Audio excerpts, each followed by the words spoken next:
Shalom, Facebook, YouTube, Hebrew Israelites, and Yahweh fears out there. This is Malak Ban Mashai coming at you again for Wake Up Zion. I want to start immediately on the major topic of today. Today is Saturday, April 5th on the Gregorian calendar, but April 11th on Friday will be Passover, Pesach, Pasach. All right. So Friday of next week will be Pasach, so it's coming. And I just want to say that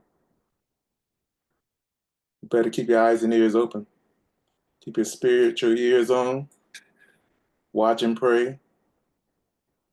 A lot of stuff going on right now. There's a lot of stuff going on.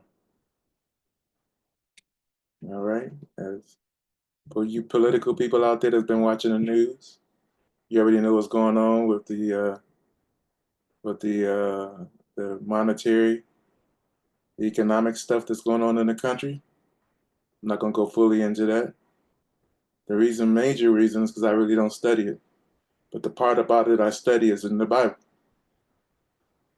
The Bible says that's one of the judgments that Yah is going to have on Babylon in the latter day, Mystery Babylon, the great whore. It's one of the judgments on the merchants. All right, the merc. But Friday, this week coming up is Passover. I want you to go to Exodus chapter 12.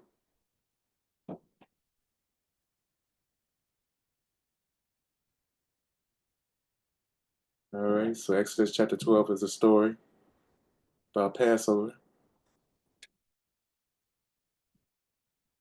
But the major thing I want you to understand, part of it is the calendar. The other part is the lamb part. All right. We don't want to eat the lamb. We don't want to slay a lamb and eat it on Passover now. The reason is the same reason that we don't do sacrifices now, because Yahweh Shai was the final sacrifice. Now, over the past few years, I've been eating the Passover lamb, uh, not slaying it, but buying some lamb and roasting it and eating it through Passover, on Passover. But I've come to find out that I was wrong. I was wrong. Now I was growing, it's just like I'm still growing, maturing. And anybody that says they're not growing and maturing in the faith is unalive. If you're in this faith and you're not growing and maturing, then you're stagnant and you're gonna basically be judged because you're not bearing fruit. Part of bearing fruit is growing, producing fruit. In order to grow and produce fruit, you have to abide in the vine. Who's the vine? Yahweh Shai is the vine.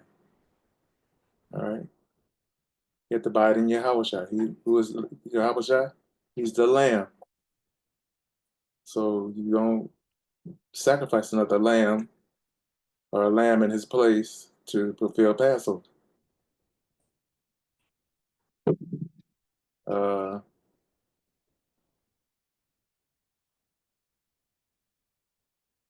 put in the search engine unworthily.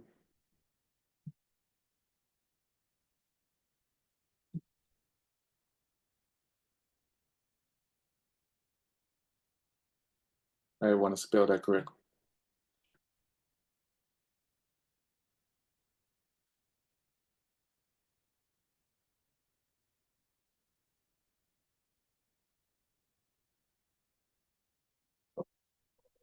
Put drinketh this cup in there.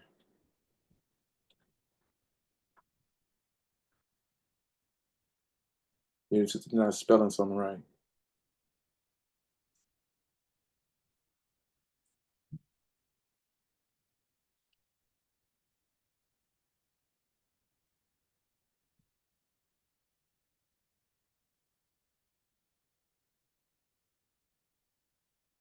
Okay, whoso shall eat of this bread, put eat of this bread.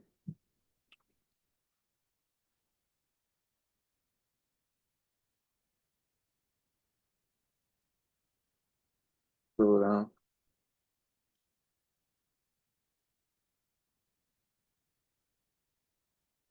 First Corinthians. Paul said this. I'm gonna be honest with you. When Yah chose Paul to be, or Yahweh chose Paul to be a vessel, then you can pretty much conclude Yah knew that his word through Paul would be word. It would be righteous. It would be good letters, Holy Spirit inspired. Now, does everybody agree with Paul? No. Should everybody agree with Paul? I think everybody should understand where Paul is coming from. That's what I believe. And some things Paul is speaking from the Word, some things he's speaking from the Holy Spirit. And the Word is the Holy Spirit, but I'm not going to go too far into that. But if you are a believer in Yahweh, then Paul basically carries this thing forward. And after Yahweh dies, resurrects, ascends into heaven, he has his apostles. And he chose this new apostle, Paul, who was before basically a destroyer of the church. But Paul is correct about a lot of stuff. All right. And where you think he's not correct, you study it a little bit better. See what he's really talking about. All right. All right. So 1 Corinthians 11:27 says, whosoever shall eat this bread and drink this cup of the Lord unworthily shall be guilty of the body and blood of the Lord. Uh, but let a man examine himself, and so let him eat of that bread and drink of that cup. Now I want you to notice something here. He didn't say eat the lamb and eat and drink the lamb, because where we're going to be at in Exodus chapter 12, they sacrificing a lamb along with the bitter herbs and, and spices and unleavened bread. They basically are eating lamb, the head to the tail of the lamb, with the pertinence on the inside of the body. They're roasting it and eating it. But when Paul is talking about the Lord's Supper, I say Lord because Kyrios is the Greek word for that.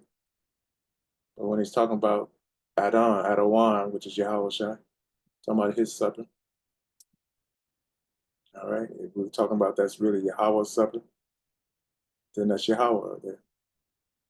That's why the New Testament, you can tell that when it was translated in the Greek, and they translated it into the Greek language, it was basically like Yahweh Shai speaking a parable. All right, you have to search it out. You have to really search. You know, it's not Hebrew, it's Greek. So we'll say this is Yahweh's supper. All right. But and when he's explaining the supper that he instituted at the Last Supper in Jerusalem, he was not talking about eating lamb. Why? Because he would be the lamb the next day. All right. In the New Testament, and his blood was basically he was the sacrifice. Wherefore, whosoever shall eat of this bread and drink of this cup, and drink of this cup of Yahweh unworthily shall be guilty of the body and blood of Yahweh, or Adawan, which will be Yahweh. So let's read that again. Wherefore, whosoever shall eat of this bread and drink of this cup of Adawan unworthily shall be guilty of the body and blood of Adawan. All right.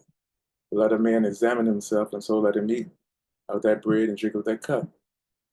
Now, I don't want to judge anybody, but we do got brothers and sisters, people of our heritage, Hebrew Israelites, that are basically sacrificing a lamb and roasting them.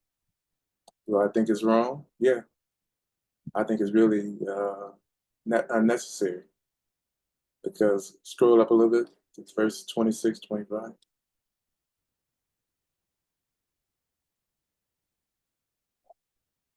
24. They let Arbery in.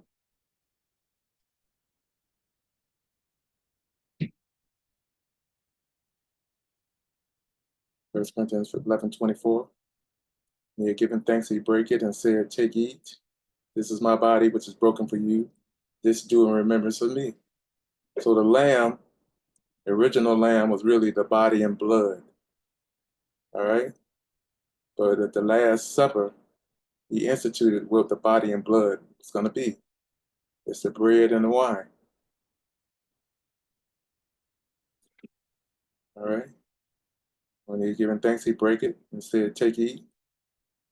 This is my body, which is broken for you. Do this in remembrance of me. And in the same matter after, also he took the cup when he had supped, saying, this cup is the New Testament in my blood. This do as often as you drink it in remembrance of me.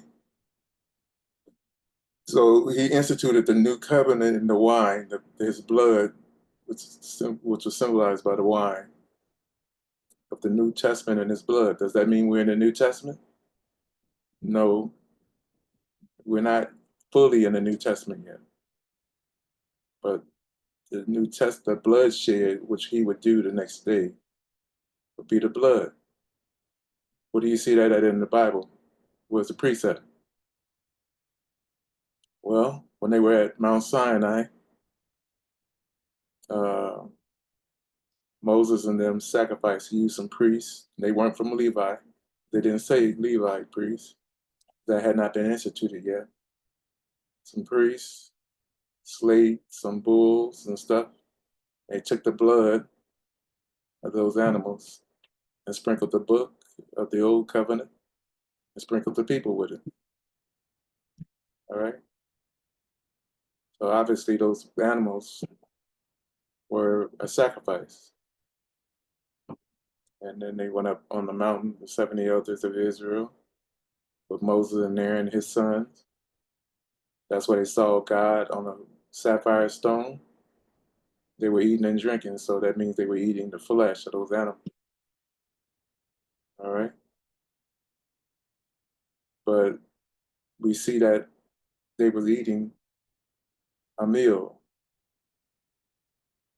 Now, they had already had Passover, but the blood of that animal was the covenant blood of those animals that the priest sacrificed. It was covenant.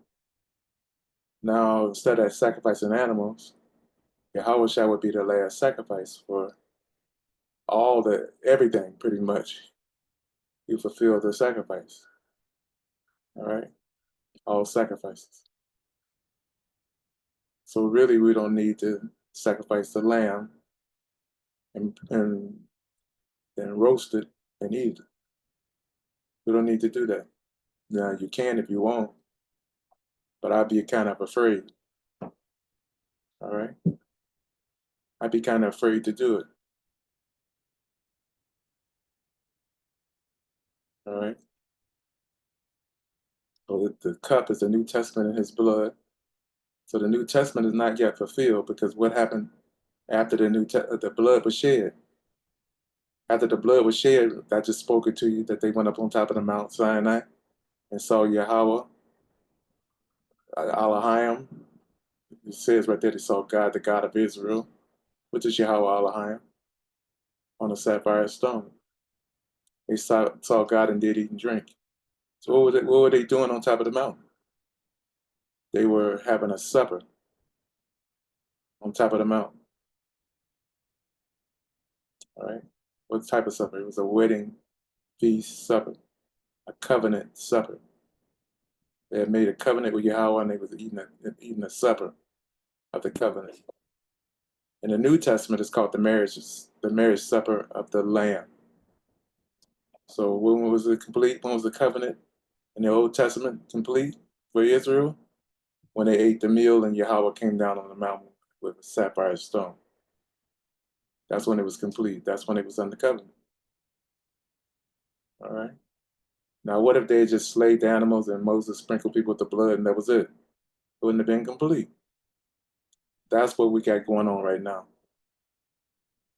The lamb was slain, the blood has been applied, but there's been no marriage supper. So the New Testament is not complete yet. Now, when that New Testament is complete, oh my goodness. Now we're headed there in that direction right now. We're headed toward the completion of the New Testament, which is in Jeremiah 31. We're headed there, and when that happens, it's gonna be some mighty things going on in the earth. And there was mighty things going on in the earth just from Yahweh's blood of the New Testament being shed. Because through the blood of the New Testament, we got filled with the Holy Ghost in Acts chapter 2. And the apostles went about doing great, mighty acts of the Holy Spirit in the book of Acts. All of that was from the blood of the New Testament. So what do you think will happen at the marriage supper of the Lamb? It's going to be mightier than the blood. The blood is not complete. The New Testament is not complete. All right? It's not complete yet. But let me read some more of this. All right? Verse 25 again, and after the same manner also he took the cup. When he had supped, that means when he had ate the meal, saying, this cup is the New Testament in my blood. Do this as often as you drink it in remembrance of me.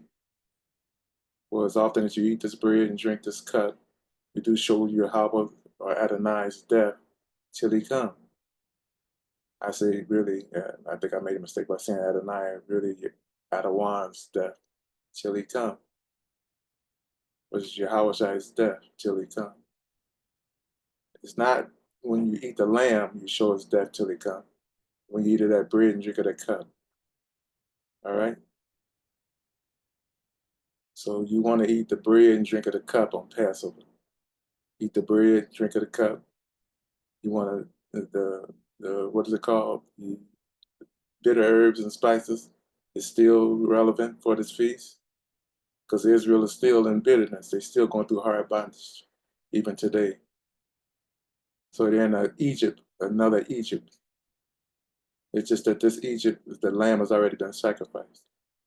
The blood of the lamb has already been applied. It was applied on the doorposts in Egypt. It's been applied on the hearts of those that believe in him in this Egypt. All right. So the blood has already been applied. The lamb has already been slain 2,000 years ago. Now let me read the rest of this because it might be relevant to what we're talking about. Wherefore, whosoever should eat this bread and drink this cup of Adawan unworthily shall be guilty of the body and blood of Yahweh, or Adawan. Now, if the blood is if it's not relevant to sacrifice the lamb today, and you sacrifice the lamb and you eat it, you roast it and you eat it in place of the lamb of the Passover meal, or in place of the lamb that was already sacrificed 2,000 years ago, is that unworthily? Click on that word real quick. G371. Irreverently, unworthily. The word is anaxios. Anaxios. That's Greek, obviously. Highlight the word irreverently. So you could really be irreverent on Yahweh, what he did 2,000 years ago when he sacrificed himself on the cross for our Passover lamb. You can be, if you sacrifice another lamb and eating it on the Passover in this time, that could be irreverent. You might not realize it's irreverent, Well, lack of knowledge, my people perish, the scripture says. All right. Okay, you can click out of that. Wherefore, whosoever shall eat this bread and drink this cup of that wine unworthily shall be guilty of the body and blood of that wine. But let every man examine himself, and so let him eat of that bread and drink of that cup. For he that eateth and drinketh unworthily eateth and drinketh damnation to himself, not discerning out of one's body. For this cause many are weak and sickly among you, and many sleep. And I'm kind of wondering whether my problem is that I was eating a lamb and should have known better, you know. But when Israel came out of Egypt in the book of Exodus, there was not one how does it say that? There was not one sick person among them. All right. If there was beforehand a lamb, by them eating the lamb and healing.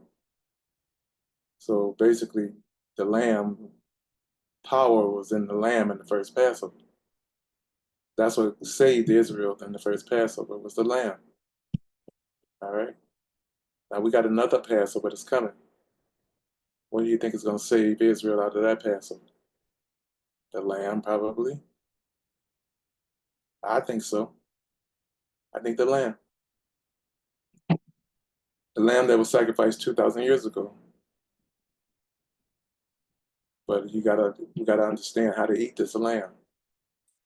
He didn't say eat the real sacrificed lamb. He said eat the bread and the cup. All right. And the discerning out of one's body would be the lamb that was sacrificed 2,000 years ago on the cross, on the tree, would be discerning out of one's body. You want to be careful how you do that. I think you want to be very serious as a heart attack of how you do this feast. So what we plan on eating the bitter herbs and spices with the unleavened bread. All right. And we'll have grape juice. We don't want to mess with the wine. For those that can drink the wine, I don't think there will be anything wrong with it as long as you don't get drunk. You know, if you get drunk, that would be irreverent. All right. But if you don't want to take a chance, drink grape juice.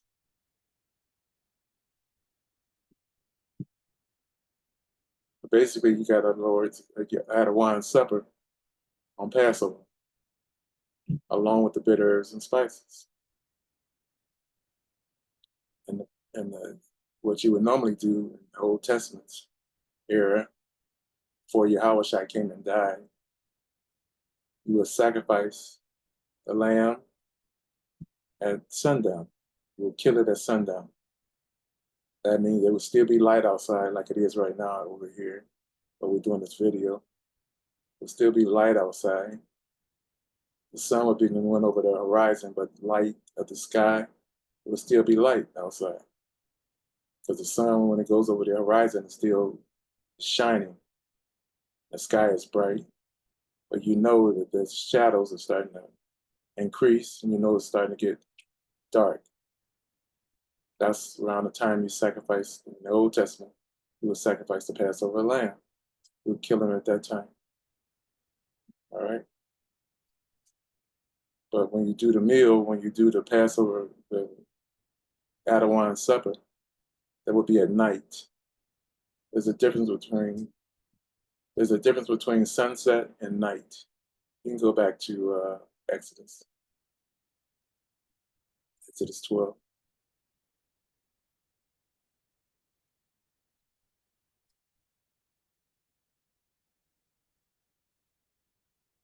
I'm going to show you this in a second or two. There's a difference between evening and night. All right, Exodus 12. And Yahweh spake unto Moses and Aaron in the land of Egypt, saying, this month shall be the beginning of months. This month shall be unto you the beginning of months. What month is that? Abib or Abib. All right. It shall be the first of the month of the year to you. Now, what I studied is that before Yahweh instituted this Passover, the beginning of the months of the year was in sometime around September or October. The seventh month, what we call the seventh month of the year today, was the first month before this. All right. And around that time is when Yahweh really created the heavens and the earth. So when the heavens and the earth was created, the month that it was created in was September, October area. All right. And it makes a lot of sense that it be created around the time of the fall. All right, around the time of the fall, I hate to laugh at it.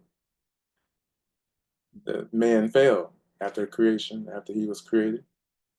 He ate the fruit from the tree of good and evil. He fell.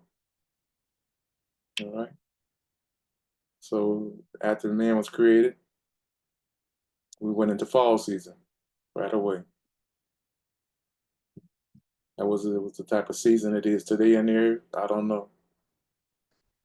But when he instituted the Passover thousands of years ago for our forefathers, he changed the month, the year thing, the year monthly cycle. He made Abib the first month of the spring. He made that the first month when it starts to get warm outside and starts producing fruit, flowers, and all types of stuff. Even the lambs, the sheep and lambs, produce offspring right there at the beginning of spring. All right, the lambs and goats produce offspring in the time of spring. All right, which means I don't know much about all of that stuff about lambs and goats, but which means that the goat and the lamb might have been pregnant around the time of September, October, what used to be the first of the year. They would get pregnant around that time. They would bring forth around this time, the first of the year, the spring of the year. So what does that tell us? That tells us that if the lamb would be 1 year old, that means the lambs that were born in April or in the month of Abib would be a year later would be the ones that would be sacrificed on Passover. And if Yahweh is the Lamb of God, what month do you think he was born in? He was born in Abib or Abib, however you pronounce that. He was born in Abib or Abib. I used to think he was born in October or November, like some people are trying to say. No, it don't make any sense. Why would the Lamb of God be born in October or November going into winter? All right. And just try to figure that out. Why would Yahweh allow him to be born in the winter or fall in the winter instead of in the spring? Okay. Speaking unto all the congregation of Israel, saying, in the 10th day of this month, they shall take to them every man a lamb, according to the house of their fathers, a lamb for an house. Scroll up a little bit. Now, this is the reason why in the New Testament, when it talks about Yahweh in heaven, it calls him the Lamb. Where's the Lamb at? He's sitting on the right hand of the Father. Is the Lamb the Father himself? Is the Lamb Yahweh Allah? No. Is Yahweh Shai Mashiach, the Son of God, the Son of Yahweh. All right. Verse 4, and if the household be too little for the lamb, let him and his neighbor next unto his house take it according to the number of souls. Every man according to his eating shall make your account for the lamb. Scroll up a little bit. Your lamb should be without blemish, a male of the first year. All right, highlight that first sentence. Your lamb, verse 5.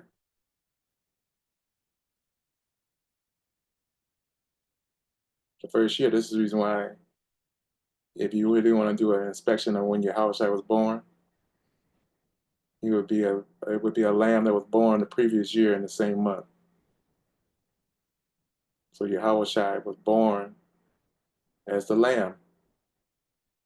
Is born in Abib, the beginning of the year, the beginning of the spring year of Israel, the Hebrews. All right. So your lamb should be without blemish. Was Yahweh without blemish? Yep. He's perfect, perfect lamb for that sacrifice.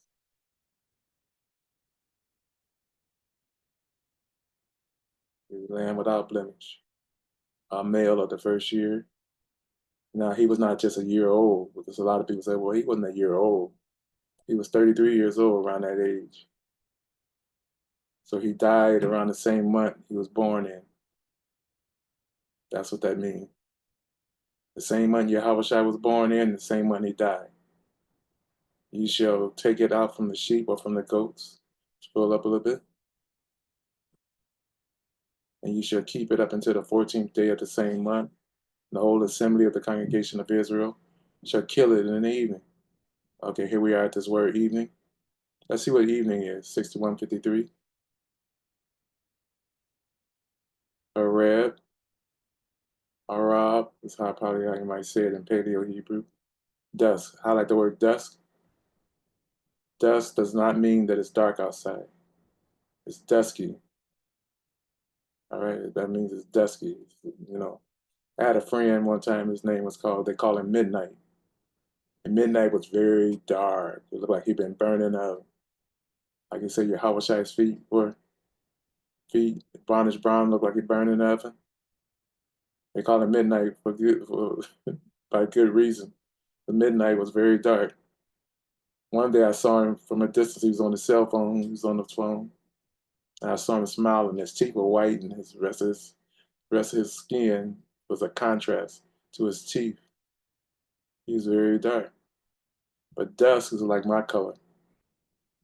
Dusk can be from my color to dark. All right, dusky. Evening. I like the word evening. Evening. That's when the sun goes over the horizon. All right, you can click out of it. So you should kill it in the evening. That means when the sun goes over the horizon, you kill the Passover lamb. Now, we don't have to do that now because the body and the blood of Yahweh Shai is the bread and the wine, the bread and the grape juice.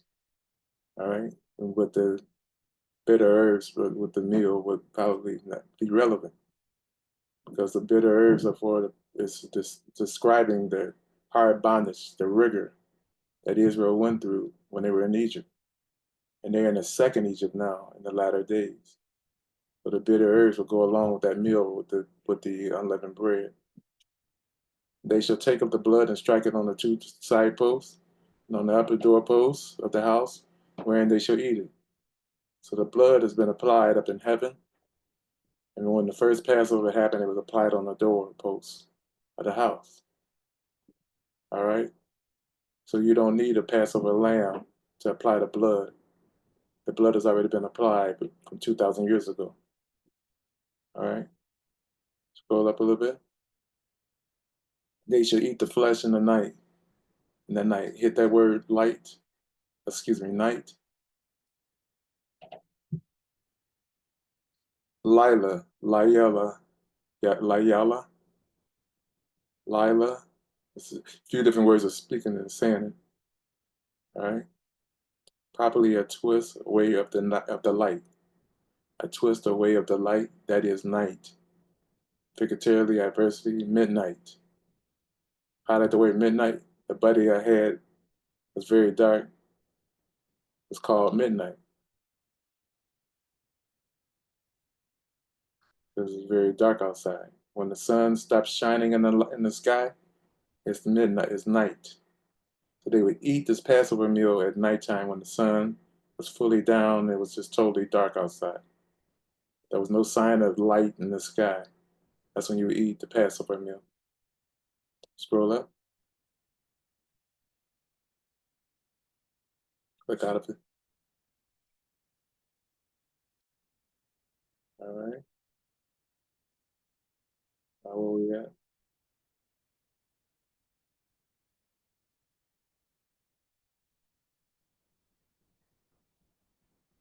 In the evening. You see the evening. They should kill it in the evening. You should eat the flesh in the night. Okay. Roast with fire. Now this is the only meal whereby Yah okay people from eating blood. Because did you know that really Even to this day and time, most people don't know this in the church or Hebrew Israelites. I don't hear anybody regularly talking about this. But you're not supposed to eat blood. And many people think that blood is talking about raw blood. No, it's talking about blood, period, whether it's cooked blood or raw blood. So then you might think, how do you eat meat? How do you eat it? Like they always ate it. They seed the meat in boiling water. And when the meat was done, that means the blood was cooked out of the meat. You would take the meat out of the water, you would pour out the blood that's in the water on the ground. All right? That's how you regularly eat meat in Israel. You don't eat it where you just roast it, where you get some meat from an animal and it's got blood on it and you just roast it to where the blood is not seen in it any longer. Either way it goes, whether you're eating it medium rare, almost raw, or roasted, it's still eating blood. How you not eat blood is to boil and seed the meat until the blood is out of the meat. But most people don't know that. And when the time comes, when Yahweh comes, that's one of the things he's going to judge the earth for breaking the everlasting covenant. What is the everlasting covenant? When Yah made that covenant with Noah to not eat blood, it was called the everlasting covenant. That's what he said. They've done this, they've done that. And one of the things he said they did, they broke the everlasting covenant. The everlasting covenant meant said, well, you're not supposed to eat blood. But this is the only feast, the only time where Yah okayed it for blood to be eaten. So even though you roast that lamb in fire, you're still eating the body and the blood of the lamb. That's the reason why he said roasted, don't seethe it. All right. They shall eat the flesh in that night, roast with fire. And when in unleavened bread with bitter herbs shall they eat it. I'm going to prove it to you right here. Eat not of it raw. He said, don't eat of it raw, nor sodden at all. Look at the word 13:10. For sodden, sodden is seed. Bashal, bashal is the name for one of the words for sodden. It means to boil up. Highlight the word boil up. So you're not supposed to boil this food right here, because you would cook the blood out of the meat. You boiled it, you would cook the blood out. So part of participating in this feast, especially the first feast, was eating the body and the blood of the lamb. You were eating the body and the blood when you roasted it and ate it. But now, why would you eat the body and blood? How do you eat the body and blood of the lamb? He told us with the bread and the cup. That's how you eat his body and that's how you eat his blood. So that means after Yahweh was sacrificed, you would eat the body through the bread, you would eat the blood through the cup, whether it's wine or juice. Okay? But he said right here, eat not of it raw nor sodden at all. So sodden would mean to be boiled up. You would boil it. That's what sodden means. It means to seethe it. Hence to be done in cooking, figuratively to ripen. So this word for bashal, which means to boil, also highlight the word ripen, carries the connotation of food being ripe, to ripen. So that means the food is raw spiritually until you boil the blood out of it, and then it's ripe. Bake, boil, highlight the word boil right below it. Boil, bring forth is ripe. Roast, sieve, sod, highlight the word sieve. Sieve, see that? So this is how Israel ate their meat, except on Passover. When Passover would come, they would roast the lamb. That way they can eat the body and they can eat the blood right there in one shot. But otherwise, you're not supposed to sod. If you're eating it before Messiah, you're not supposed to sod it. You're not supposed to boil it. If you're eating it after the Messiah, you might be wrong, just totally wrong. Okay? That means you don't have faith in the blood of the lamb that was shed 2,000 years ago. And you're sacrificing another lamb. Click out of it. Hit that 13:11. Let's see if that comes close. Right next to it. Bashal means boiled. I like that word boiled. So you're not supposed to eat it boiled because you're trying to eat the body and the blood and the body. Even though you're roasting it, all that blood is doing is just being roasted. It turns from red all the way to brown or black. So you're still eating blood when they roast it.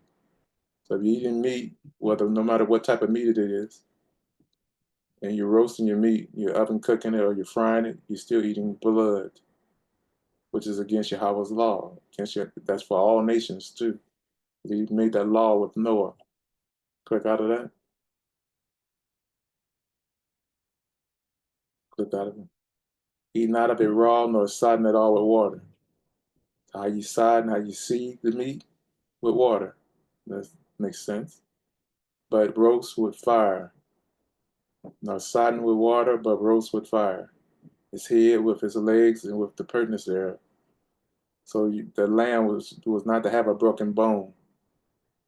So when you buy a lamb from the store, guess what has to happen for you to eat it?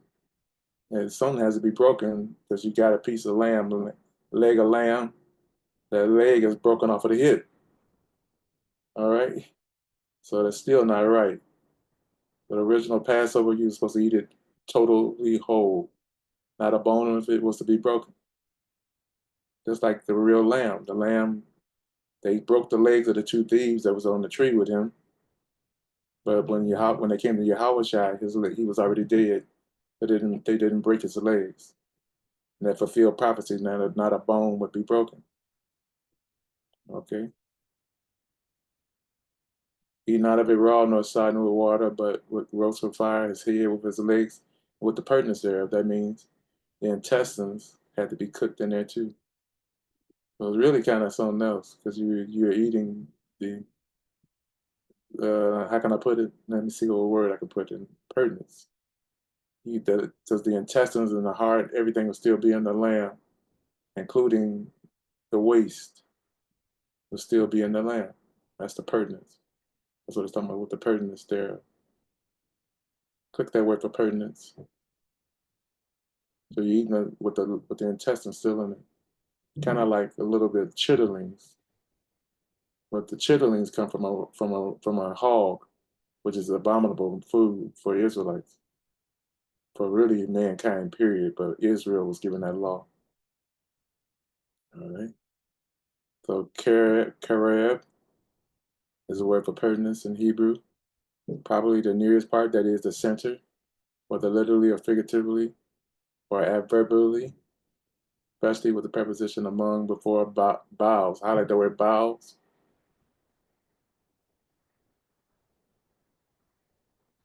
That's a major thing when you look at the pertinence. Bowels will still be in the lamb. All right. So when Yahushua was sacrificed, his bowels was still in it. His head was still on. His feet were still on. Only thing they did at the end of it, they poked a spear in his side, and blood and water came out. Okay, click out of that.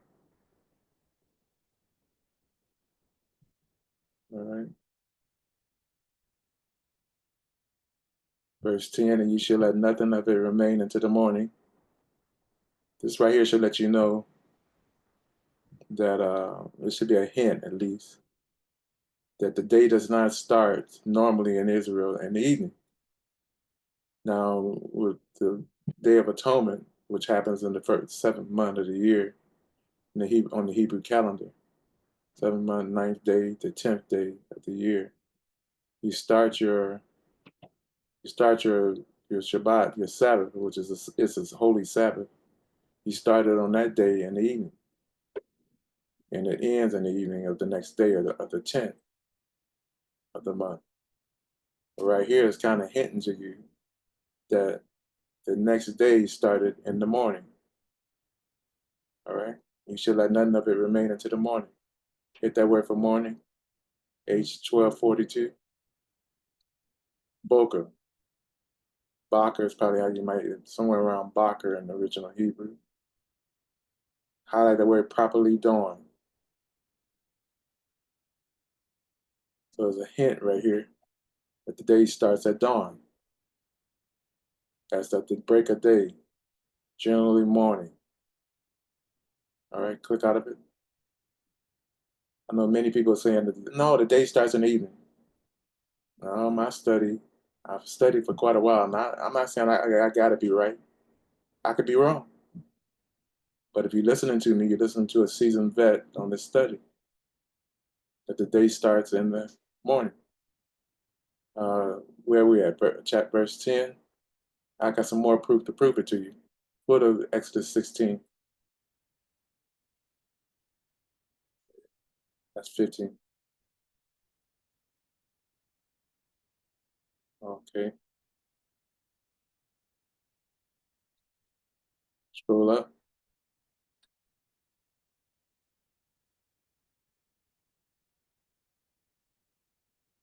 Okay, right here. 16, starting at verse 4.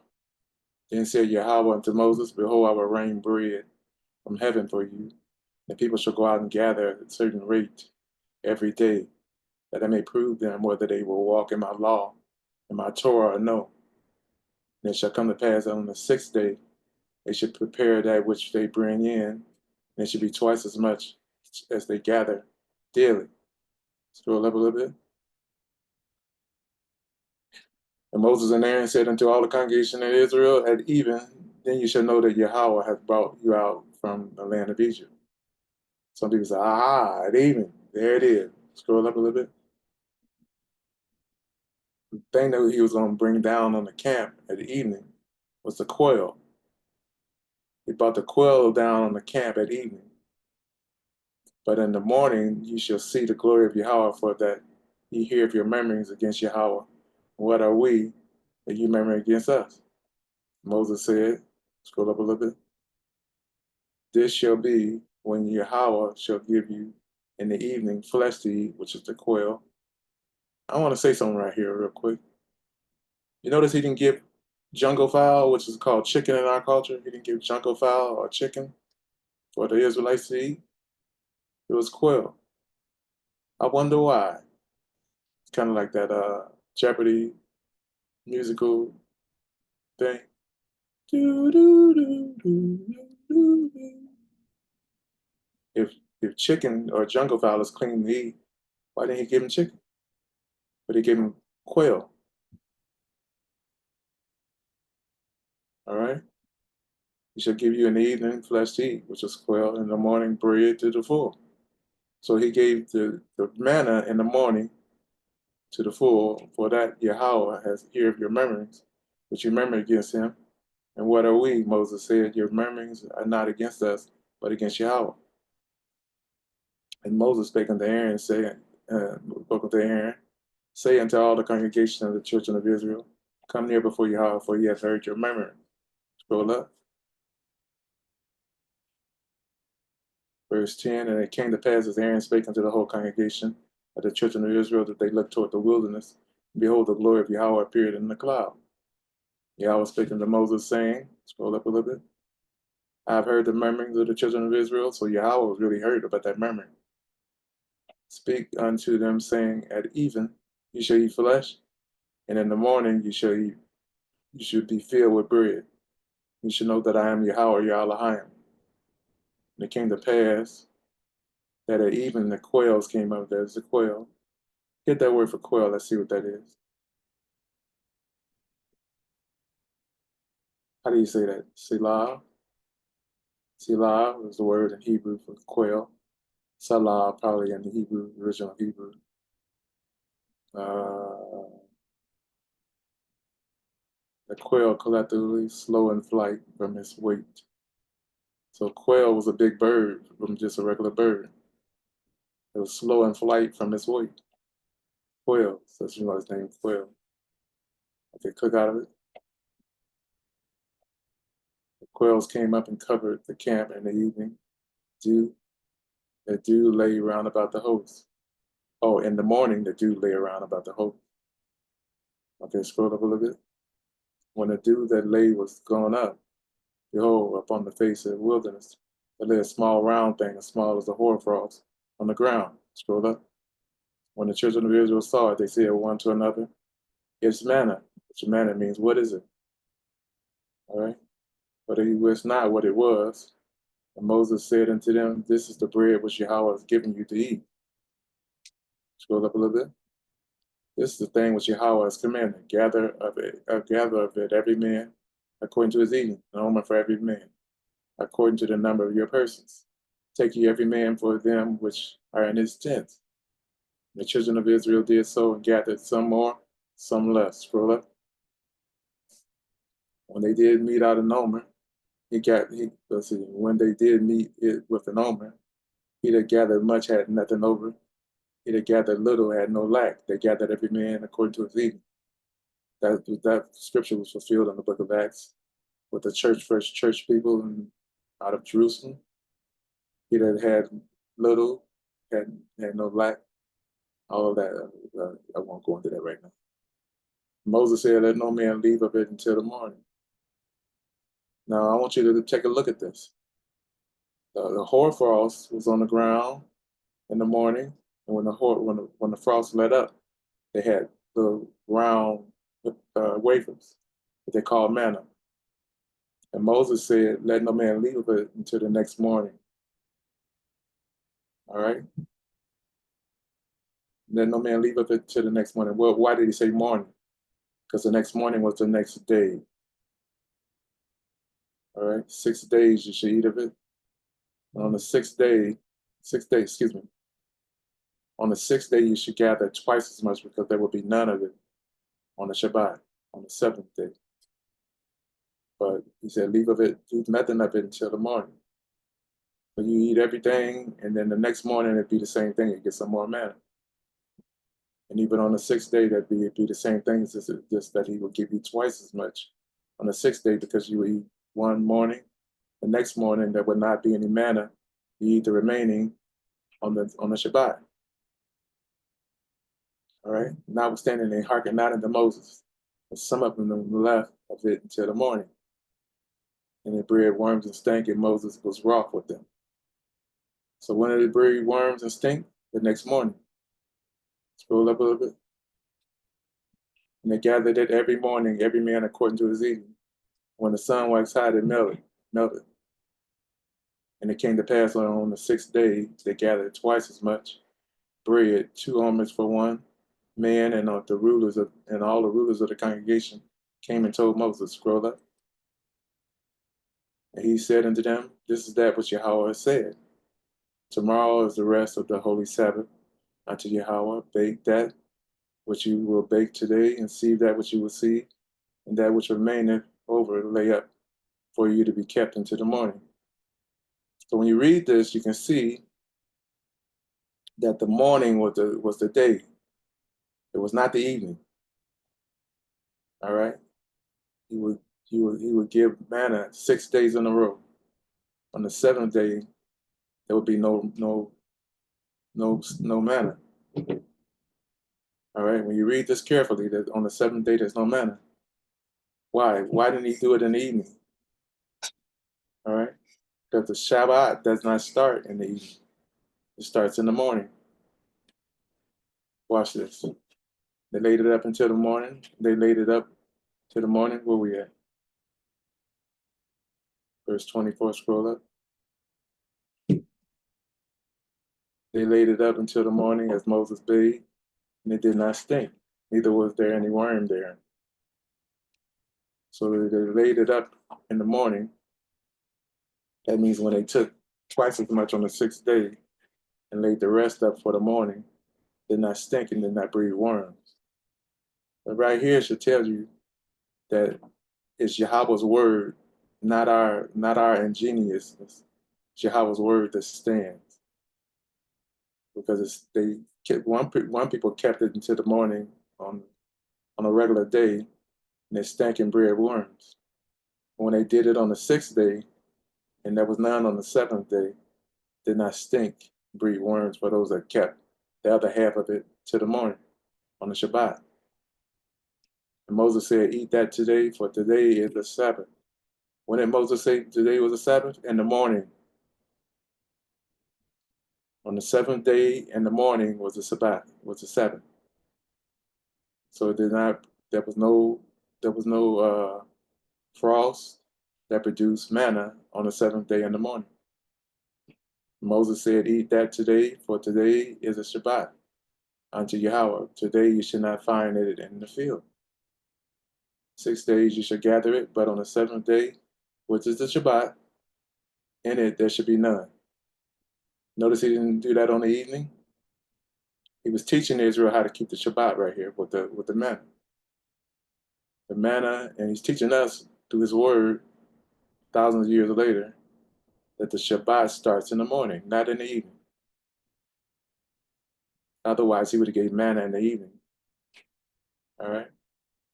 Now, evening Shabbat is confusing because think of it like this: on the Abib 14 on the Passover, when do you start it?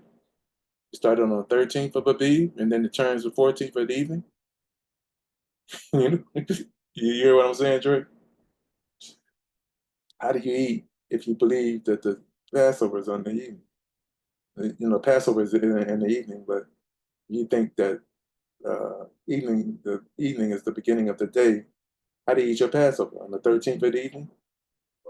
Because the evening turns into the next day, right? In their calendar. So what do you call that day? The 13th going into the 14th? But Yahweh never says anything about it, right? He just says that on the 14th day of the evening, you should slay the Passover. He doesn't say on the 13th day of the evening when it turns into the 14th, you slay the Passover. It says day before it says evening. Right. It's talking about the day that starts at dawn. Day at evening. Right. 14th day at evening does not say anything about the 13th or the 15th. It just says the 14th day at evening. And if the day starts in the evening, what day was that before the sunset? Was it the 13th day? And then it was sunset and turned to the 14th, then you slaughter the lamb? It doesn't make sense.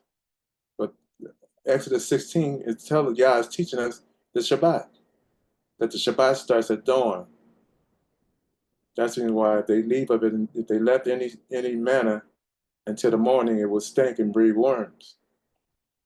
Let me read it again. 6 days shall you gather, but on the seventh day, which is the Shabbat, and there should be none. Scroll up a little bit. And it came to pass that when they went out, some of the people, that there went out some of the people on the seventh day for to gather, and they found none. And Yahweh said unto Moses, how long refuse you to keep my commandments and my laws? For see, for Yahweh giveth you the Shabbat. See, Yahweh has given you the Shabbat, therefore he giveth you on the sixth day bread for 2 days. Abide ye every man in his place. Let no man go out of his place on the seventh day. So that means in the morning, let no man go out of his house in the morning. That's the normal time that the manna would be outside in the hoarfrost. But on the seventh day, let no man go out of his house. Was that at the evening? No, in the morning. Let no man go out of his house in the morning. When was the manna on the ground? It was on the ground in the morning. He gave you bread for 2 days on the sixth day, that no man will go out of his house in the morning of the seventh day for the whole day. And read it again. See, for that Yahweh is giving you the Sabbath. Therefore, he giveth you on the sixth day the bread of 2 days. Abide ye every man in his place. Let no man go out of his place on the seventh day. And when was you to pick up the manna? In the morning. Not on the seventh day, but on every other day. On the seventh day, there would be no manna. So you would not go outside on the seventh day. So when is the Shabbat? It starts in the morning of the seventh day. It didn't start on the evening of the previous day. It starts in the morning of the seventh day. So the people rested on the seventh day. So you want to go back over this as Exodus 16? Exodus 16 chapter teaches you when the Shabbat is. It's in the morning of the seventh day. Every day starts in the morning at dawn. It makes sense. He called the daylight day, and the nighttime he called it Lila, night, right? How in the world are you gonna have a day going into night and you're gonna call it a day? No, that's the night. At evening time is going into night. Why would you call it the day? Yahweh separated the day from the night. So when does the day start in Israel? It starts at dawn. When does it end? It ends at night. Day ends at night. It just makes sense. And you get that from Exodus 16. So there gonna be some people say, "Oh no, he gave him quail in the evening." That ain't got nothing to do with this, because the how he's teaching Israel about the Shabbat is through the manna. He's teaching Israel about the Shabbat through the manna, not through the quail. That's how he taught them about the Shabbat. Shabbat starts at dawn, and they would go out every morning except on the sixth day and gather manna. On the sixth day they would gather, excuse me, except on the seventh day. On the sixth day they would gather twice as much manna, because they were going to not come out of the house on the seventh day at morning.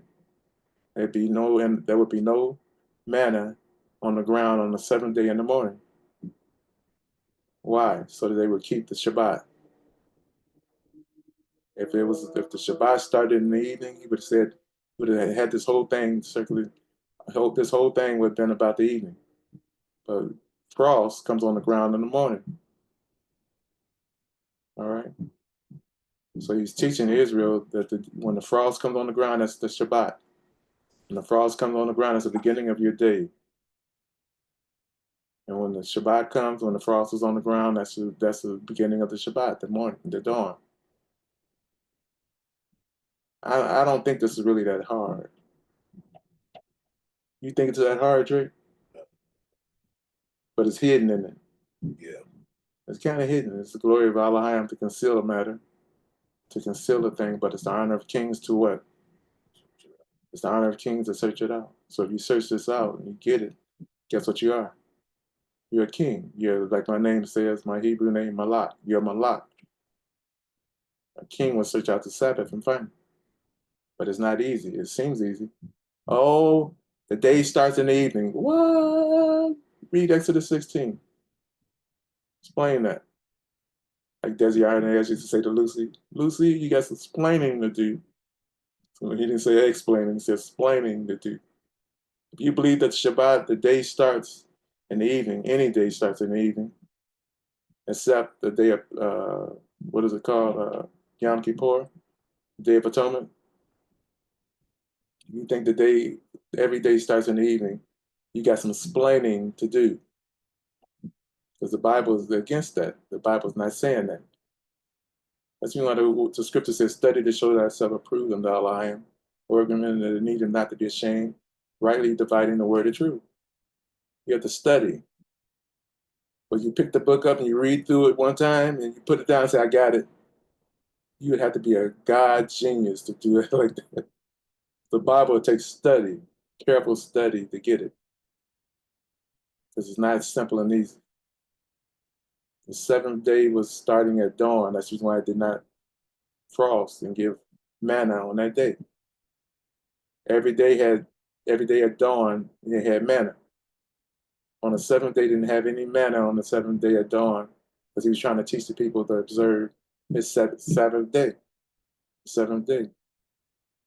But how does every day go? It goes just like the seventh day. It starts in the morning, ends at night.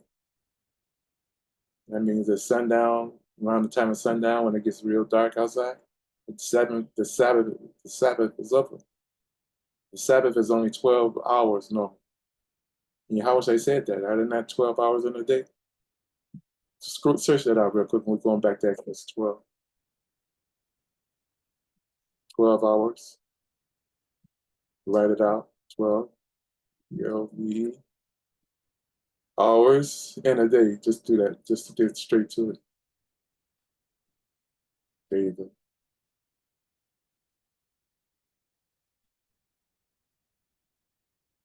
You missed the E. You missed the E on the 12. It's going to do the same thing.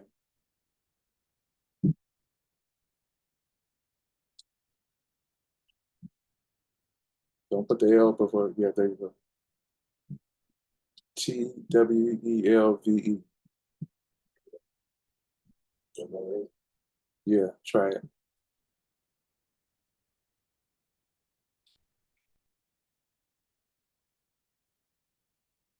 Put 12 hours.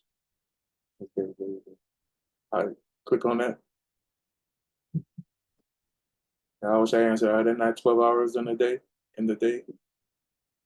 So you read this, you say, wait a minute, no. For those that believe that the Sabbath starts or days start in the evening, I say no, because that don't make any sense. In the evening, how many hours in the day?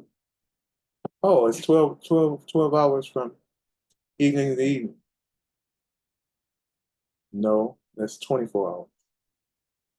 So what is Yahweh talking about right here? This is where you got to rightly divide the word of truth, like the word says. Study to show thyself approved. Under Allahim, my workman, even not to be ashamed. Rightly dividing the word of truth. Yahweh answered in John 11:9. Are there not 12 hours in the day? So a day has 12 hours in it. What do you mean? What day has 12 hours in it? From dawn to night normally has 12 hours in it. Notice he didn't say 24 hours. So even the Shabbat is 12 hours from the dawn to the night. That's your Shabbat. If any man walk in the day, then you know it's when it's light outside. If any man walks when it's light outside, I'll say that. But the word day, he stumbleth not, because he seeth the light of this world. But if any man walk in the night, he stumbleth, because there's no light in him. So Yahweh said there's 12 hours in a day. That means every day has 12 hours in it. So when does the day start? It starts at dawn. Go ahead, go back. I'm not no study on this any longer. Go to Exodus 12, verse 10.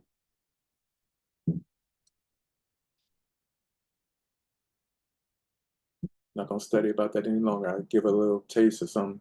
On this one, I gave a big taste. That was not a big taste enough. Before Passover comes around, I gave him a big taste. Because we start in Passover on the 13th of Abib, because it's gonna turn into the 14th in the evening. Yahweh, his appointment that he's gonna meet with his people, that you're gonna be off.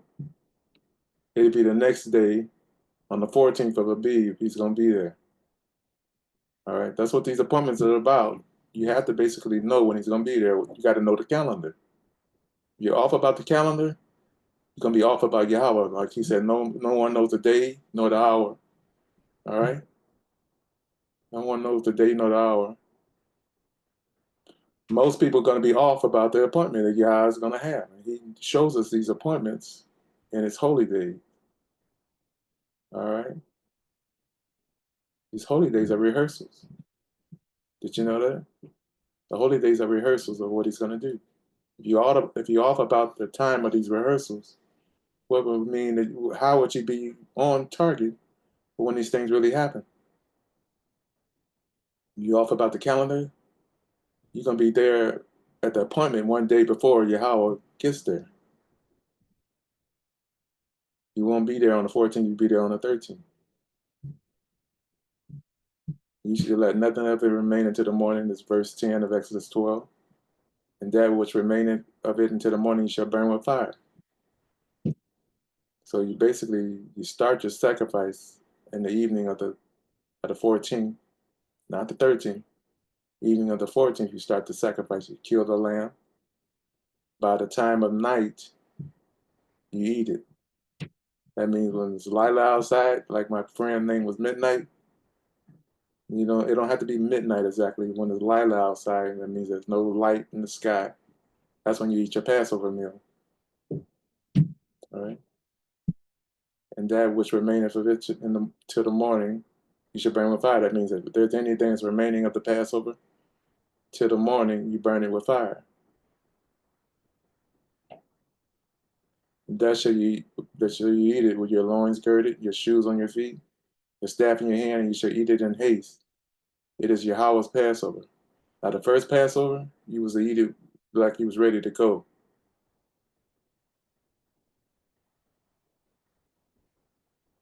You eat it like he was ready to go. I want you to go to a scripture for me. Go to search. Now, the last Passover, how would you eat that? Search. Shall not make haste. Mhm. I think that might do it. Click on that.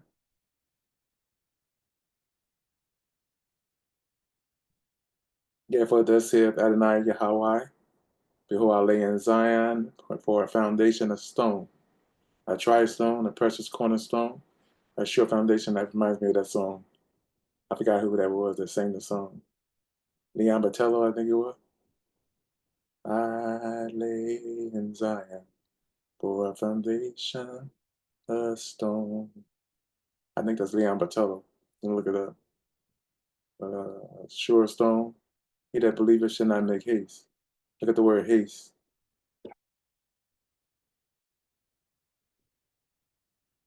Haste, yeah. Kush, probably be Kosh, Kosh in Paleo Hebrew. Kush in Yiddish. Kush sounds like people, Kushites, all right? To hurry. That's what haste means, to hurry. Figuratively, to be eager with excitement or enjoyment, make haste, ready. Click out of that. Click it, go to your, let me see. Go to your search again. Put in there the word haste by itself. Go to Isaiah again. You have to scroll. Okay,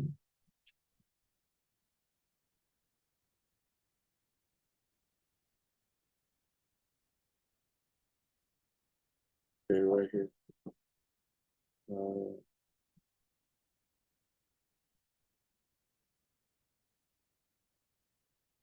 go down some more. Okay, 52.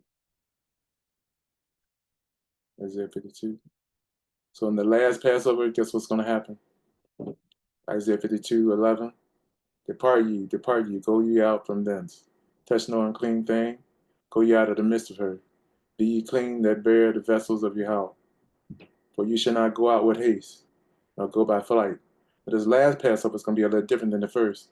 The first one, they had to basically be girded like they was girded to leave.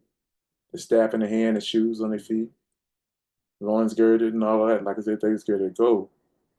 But the last Passover, it says you should not make haste, nor go by flight, for Yahweh will go before you in the Elohim of Israel to be your reward. A lot of people think there's a lot of times when it's talking about Yahweh should go before you, it's talking about Yahweh Shai. The last Passover, Yahweh Shai won't be he won't be in the earth at the last Passover. Why? Because at the last Passover, Israel will be coming out through the kingdom of heaven.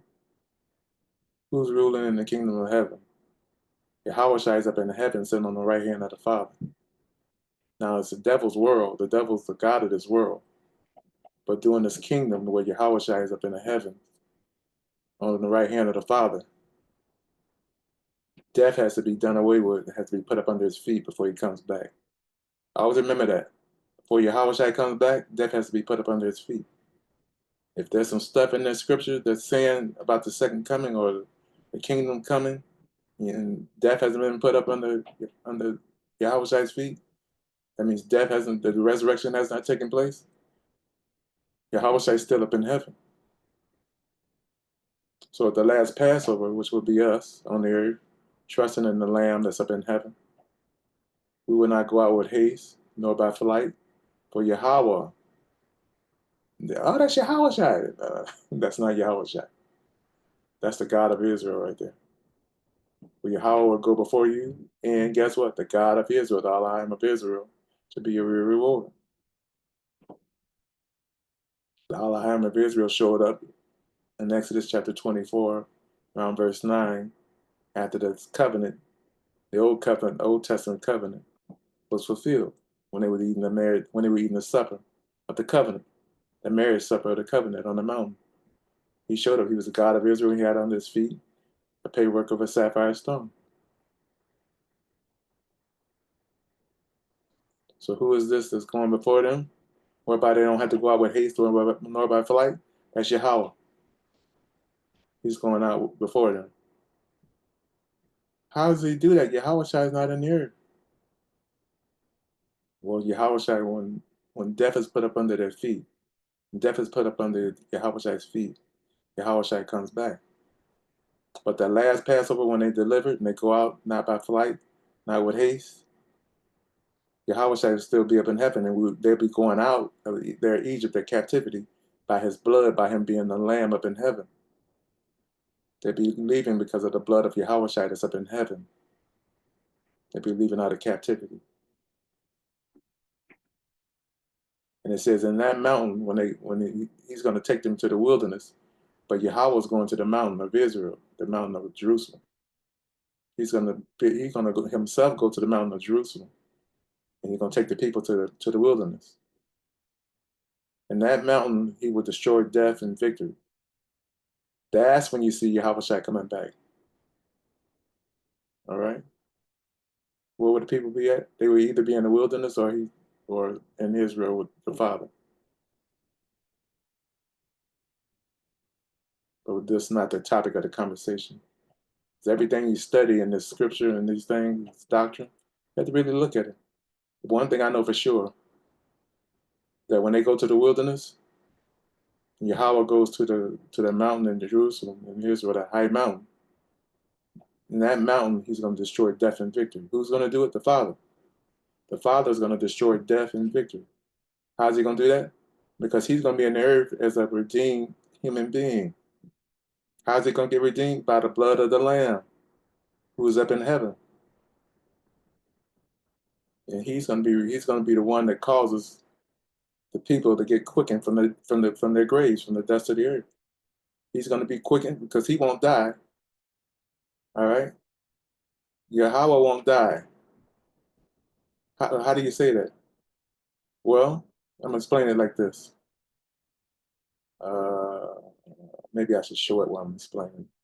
Go to 1 Corinthians 15 quickly. Nope, two up, two down. Go up. Right there. 15. Right there. Scroll all the way down to the end.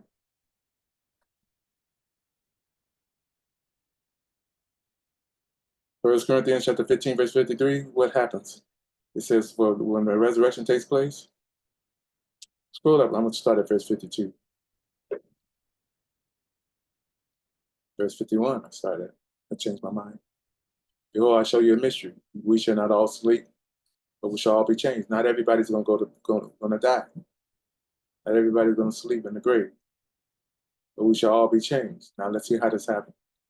In a moment, in the twinkling of an eye, at the last trump, that last trump sounds like a president we got in office at the moment. Trump. For the trumpet shall sound, and the dead shall be raised incorruptible, and we shall be changed. For this corruptible, highlight the word corruptible, verse 50, verse 53.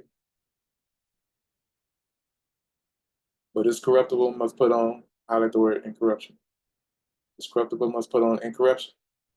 So when did this happen in history? When Yahushua was risen from the dead, he was not sinful, but if he would have stayed in the grave, he would have suffered corruption. So when he was risen from the dead, his corruptible, his body, put on incorruption. Yahushua's corruptible body put on incorruption. And what happened with the mortality, or the final part of our redemption? The Father's mortal. The Father's going to be mortal. All right. What does mortal mean? That means that person's able to die. The Father's going to have mortality, but he's going to put on, guess what? Immortality. Click on that word for immortality. Don't highlight it. Click on anesthesia. I think that's how you say that. Athanasia. Athanasia, if I'm correct. Athanasia. Highlight the word deathlessness, and then highlight the word immortality. Highlight both of them. Deathlessness, and that's what immortality means. It means deathlessness and immortality. That means the Father will not die. He's just going to put on immortality. When he puts on immortality, he's going to raise the dead. The people that the apostles, the saints, all the people that died that are in the shed, he's going to raise them up from the grave. When that happens, Yahushua is coming back. Who's the one that rose up Yahushua from the grave? The Father, the one that's going to put on immortality. He's the one that rose up Yahushua from the grave. Yahushua did not raise his own self up. It was the Father that rose him up from the grave. Now, by him being obedient to the Father, you can say he rose himself up because he was obedient. But he just sit around dead in the grave and say, "Arise, myself." No, there's a song, a Christian song. Arise, my love, arise. Death no longer has a hold upon you. I forgot who I forgot who sung the song. No more suffering. No more. I forgot how it goes. I'm not gonna try to sing it. But Yahweh was risen up from the dead by the Father. His corruptible put on incorruption. Therefore, he's by the right hand of the Father to this day, waiting. What is he waiting on? He's waiting on the mortal to put on immortality. Who's going to be mortal? Put on immortality? Yahweh, the God of Israel. The Holy One of Israel is going to put on immortality. Who's the Holy One of Israel? The Father. The Father, the Holy One of Israel is the God of Israel.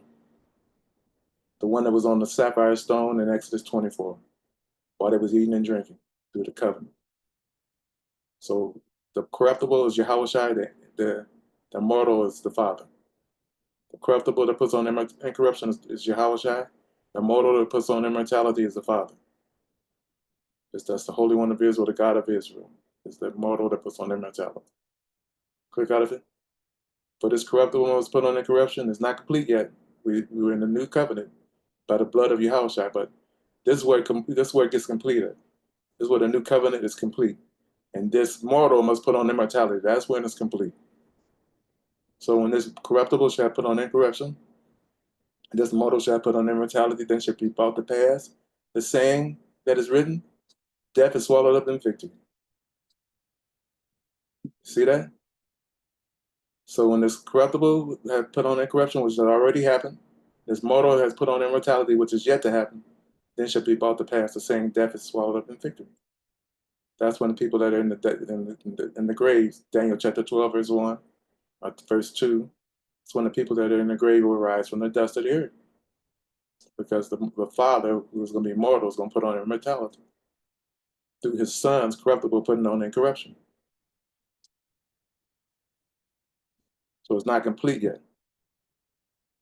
The new covenant is not complete yet until the Father, who mortals himself, puts on immortality. And who's the one that causes the people to be quickened? The Father. Go scroll up a little bit more.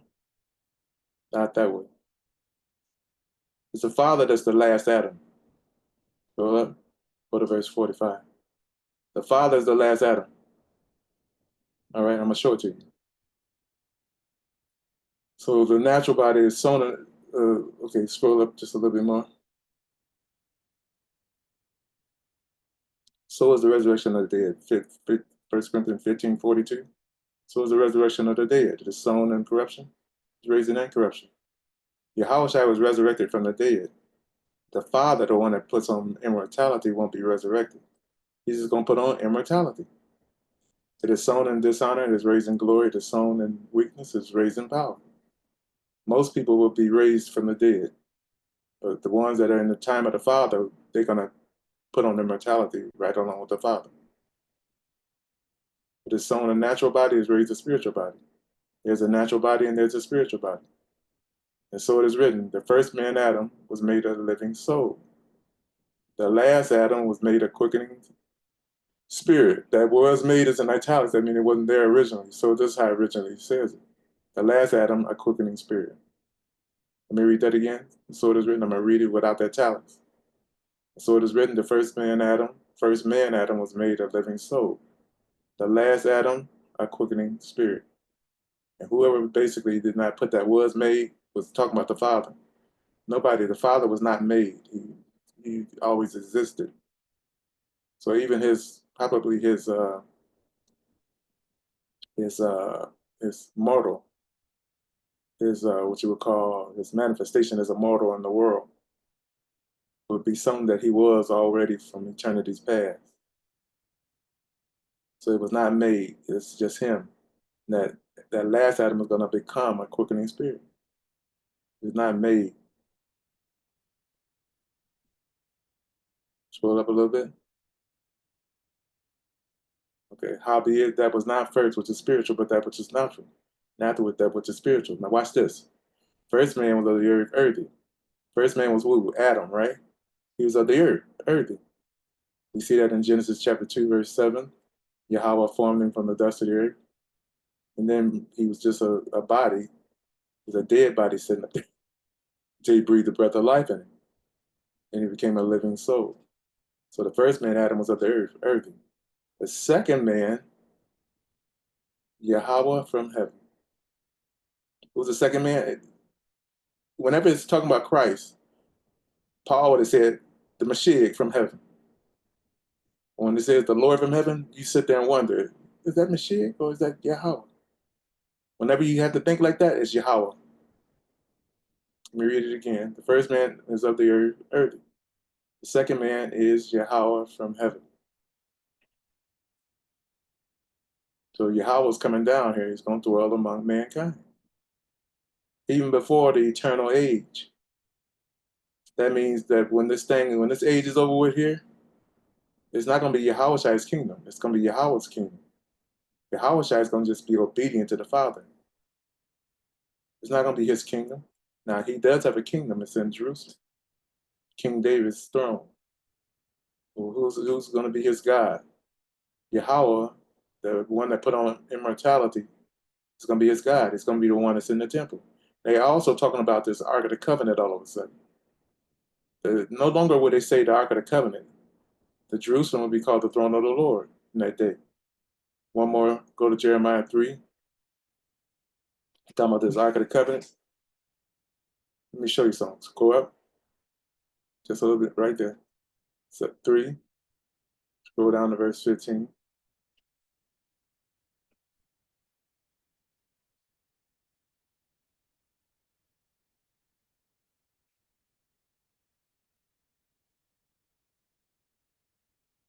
Yahweh says, I will give you pastors according to mine heart in that latter day. Has Yahweh given us pastors according to his heart yet? I think he's starting to. I don't think he's fully done it yet to the new covenant. Which shall feed you with knowledge and understanding. Go it up a little bit.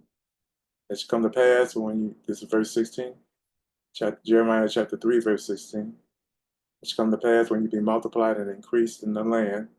In those days, saith Yahweh, they shall no more say, the ark of the covenant of Yahweh. Neither shall it come to mind. Neither shall they remember it, neither shall they visit it, neither shall that be done anymore. Scroll up. Verse 17. At that time they shall call Jerusalem what? They shall call Jerusalem the throne of Yahweh. Did it say the throne of Yahweh? No, it said the throne of Yahweh. Now, will Yahweh have a throne in that city? Yeah. He would sit on the throne of David. But they're going to call Jerusalem the throne of Yahweh. Why? Because Yahweh will be there in the holy place in the temple. Who's greater, the king, King David, or Yahweh? Yahweh was greater than King David, right? Who's greater, the Son of God or God himself? You would have to say God himself is greater than the Son of God because it says that Yahweh is the head of Yahweh, right? God is the head of Yahweh. Man is the head of the woman. Yahweh is the head of the man. And God is the head of Christ, Yahweh. So God is going to be the head of Yahweh there. Except that Yahweh will sit on the throne of his father in Jerusalem. But his God, his father, will be the one that sits in the throne, that sits in the temple. Will they need the Ark of the Covenant in the temple after that? No. You won't even need a veil of the temple. You're going to see Yahweh face to face. Not Yahweh in all its full glory. You probably won't see Yahweh in its full glory until the eternal stage. After that 1,000-year period, you'll see Yahweh in his full glory. Probably will never see him in his full glory. Probably. Be honest with you, didn't even in our resurrected bodies, we might not be able to handle it. But in his when he humbles himself, like he humbles himself in the heavens and the earth, when he humbles himself, you'll be able to see him. He'd be in the temple, he'd be in the holy place with the cherubim right next to him on his right and left side. So the Ark of the Covenant was demonstrating that Yahweh was going to be in the holy place with the cherubim. He said, you're no longer going to need to see the Ark of the Covenant, because what the Ark of the Covenant was talking about will be right there sitting in the temple. At that time, they shall call Jerusalem the throne of Yahweh, and all the nations shall be gathered unto it, to the name of Yahweh, to Jerusalem. Neither shall they walk any more after the imagination of the evil heart. That was a scripture I just had in my mind.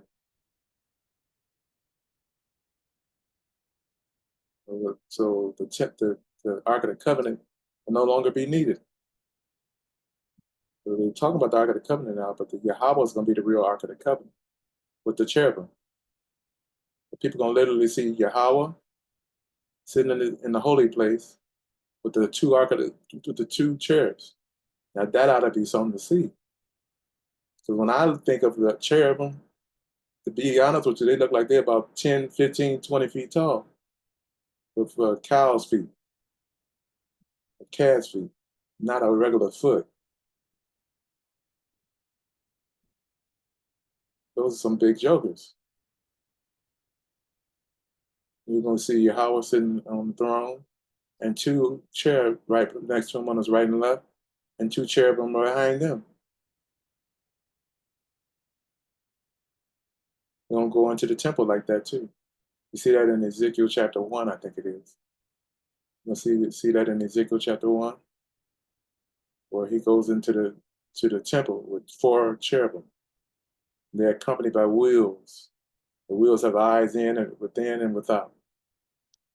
And those cherubim have like 6 wings or 4 wings apiece, and their heads have 4 heads: a human head, a cow's head, an eagle's head, and a man's head. I think, if I didn't say man at the beginning, eagle's head, an eagle's head, a cow's head. What else? Eagle's head, cow's head. What is it? A lion's head and a man's head, right? That's in Ezekiel chapter 1.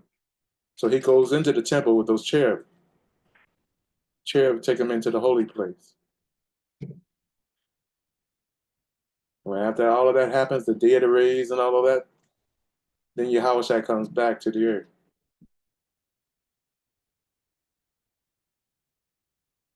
It's kind of similar to this controversy about the show that the regular day starts in the evening. We just read it right there, Exodus chapter 16, that Yahweh was teaching his people about the Shabbat, how to observe the Shabbat. He taught them with manna. What did he teach? That the Shabbat starts in the morning at dawn. It ends at night, 12 hours. 12 hours in that day. Okay. So you can go back to Exodus chapter 12.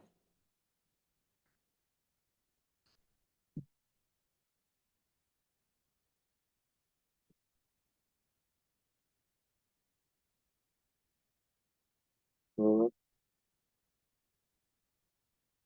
verse 10 is where we're at, I think. Okay, right there. So their feet were to be girded, and all of that. So the first Passover, they went out with haste. They should eat it in haste. This is Yahweh's Passover. The second time we delivered, we will not go out with haste. Our flight and all of that, our leaving will not be with haste.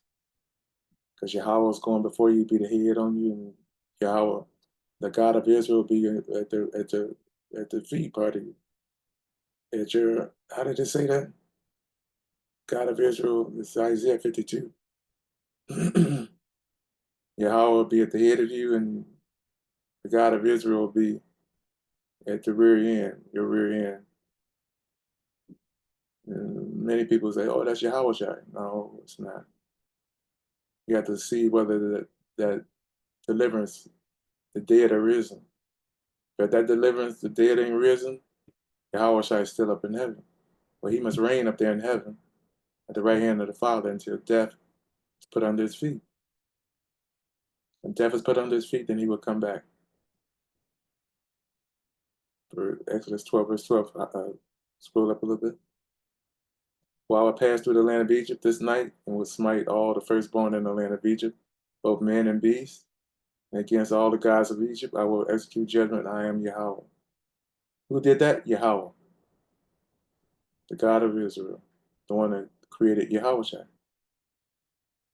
Now, to stop this for the moment, to make sure everybody knows what to do, you want to get leaven out of your house before Friday. Friday is the Passover.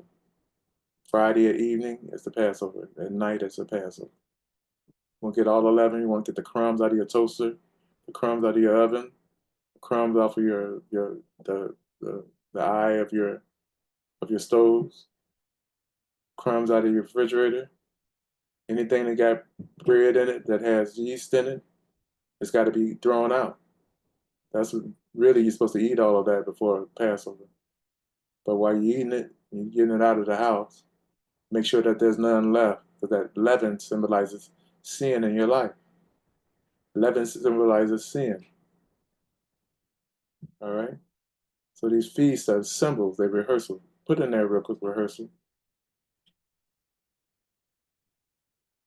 might be with an S at the end. Rehearsal. Rehearsals. Take the S off.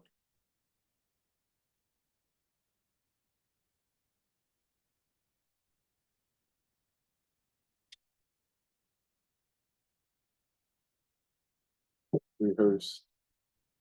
Put rehearse in it. Here it is. Judges. Right there. Judges 5:11. They that are delivered from the noise of archers in the place of drawing of water. There shall they rehearse the righteous acts of Yahweh. I like that. There shall they rehearse the righteous acts of Yahweh. What is it talking about? Some of these holy days and stuff like that. Passover is a rehearsal to rehearse the righteous acts of Yahweh, even the righteous acts toward the inhabitants of his villages in Israel. Then shall the people of Yahweh go down to the gates. Let me read that again. They are delivered from the noise of the archers in the places of drawing water. There shall they rehearse the righteous acts of Yahweh. What is that talking about? It's talking about they're in captivity. All right, they're in captivity with the noise of archers. Those are armies. They are delivered from the noise of archers, like we are right now. They talking about war all the time. We're captivity. We used to be slaves, but we're returning to the covenant. All right. But the other nations, the nations that got us captive, are talking about fighting folks. Talking about fighting Iran and all of that stuff. So let me read that again. They are delivered from the noise of archers in a place of drawing the water. The drawing water means that you're a slave, you're a servant. Canaan was to be drawers, wheels of wood and drawers of water for Israel when they went into Canaan land and took over. So we in captivity in the lands of our captivity, drawing water for our captors. And it say heroes of wood, but it says drawing water. There shall they rehearse the righteous acts of the Lord. So we in our captivity rehearsing the covenant of Yahweh, the Passover, Feast of Unleavened Bread, uh, Feast of Wheat Harvest, which is called, I think it's called Shavuot. What is it called? Feast of Trumpets, Day of Atonement, and the Feast of Tabernacles. We're rehearsing the righteous acts of Yahweh. That's what they are. All right. Go ahead and go back to where we were just at in Exodus.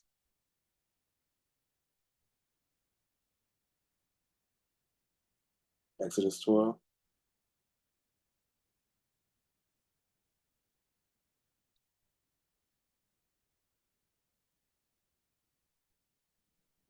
Okay. So you shall not go out with haste. You shall eat it with your loins girded, shoes on your feet. your staff in your hand, and you should eat it in haste. It is Yahweh's Passover, for I will pass through the land of Egypt this night, and will smite all the firstborn of the land of Egypt, both man and beast, and against all the gods of Egypt will I execute judgment. I am Yahweh. Remember, like I said, I still got a memory on it. Get all 11 out of your house. Do you have to go to get the toothpaste and all of that? No, you really don't. Do you have to take out the baking soda? No. But if you using baking soda, it'll cause something to rise. If you add something to it and causes it to rise, you want to wait until the feast is over with. The feast lasts about 7 days. Want to make sure it's good and over with. The feast of unleavened bread. That's the reason why you don't want leaven in your house or stuff that's going to cause something to rise for 7 days. First day is a Shabbat. The last day is a Shabbat. All right. Now this is something that every Israelite should know. As you're growing, as you're getting wiser, as you're starting to wake up, part of your waking up is to wrestle your stuff and get yourself out of that shell. Birds, when they're born, they come out of the shell. The mother doesn't break the shell open for them. They break it open themselves. Even when a mother, a human person, one of us gives birth, the child is coming. The child is coming up out of the womb. The child is coming up out of there. The mother doesn't have anything to do with it. She doesn't know when that day is and when it's going to happen. The child comes out of the womb. So part of us waking up is our people starts coming out of the womb. They start coming too. It takes effort. I won't be able to teach this whole thing about new moon and when a day starts and all that. I gave a big piece of pie, meat on it. I won't be able to tell you how to get all 11 out of your house, but it's just simple. All right, just simple. Get anything with 11 in it out. All right, our idea here is that 11, I forget what it's called, extract or something like that. It's not really leaven, but you want to study it and search it out. But anything with leaven in it, get it out of your house before Friday, before the 14th of Abiy. And by the time night comes in, have your plate ready. Put bitter herbs and spices on it, unleavened bread, which you can get unleavened bread from Amazon. Probably want to do it quickly if you haven't done it yet. Get you some. I would not advise alcoholics to drink wine on that day. They might get drunk, might not be able to stop. But I would advise to use some organic, pure grape juice. Now we will be keeping it with our family like I normally have for the over what is it, 10, 15, 20 years. We'll be keeping it with the family, even doing it on the internet. We won't post it, but we'll do it like that. All right. But don't eat any lamb. Don't buy any lamb from the store. You eat the lamb out of it. The lamb is up in heaven at the right hand of the Father. By going to get a lamb or killing a lamb, you basically operate in unbelief. The blood, the body and the blood is really the first lamb that was slain. And it was talked about in Egypt in Exodus chapter 12. But after Yahushua died on the cross, the New Testament is about the lamb, the blood of the lamb, the body and blood of Yahushua.